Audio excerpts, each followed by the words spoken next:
she realized that 17th century में people did not drink tea. So you did not have tea houses, you had coffee houses. I sometimes feel that even if people are writing informed historical fiction, for instance, it can popularize history and popularize good history, proper history.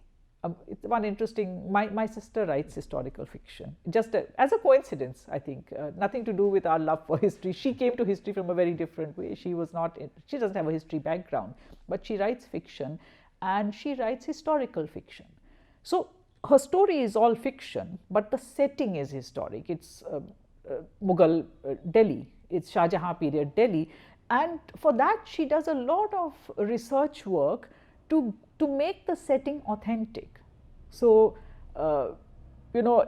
she realized that 17th century में people did not drink tea. So you did not have tea houses, you had coffee houses. So bring that into the story, all that authentic setting. I think that kind of thing, or when you have movies, if you have authentic research being done to create those authentic backdrops, or if you're dealing with a historical subject, be a little authentic, be a little critical of what you are portraying.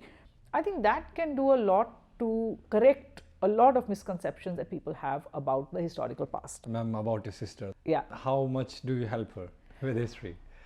I help her in the history that I'm familiar with. So she gave me her manuscript to read. I go through it. I make certain suggestions. I said, why don't you, this maybe needs correction and all that. But she's a very authentic. I suggest books to her.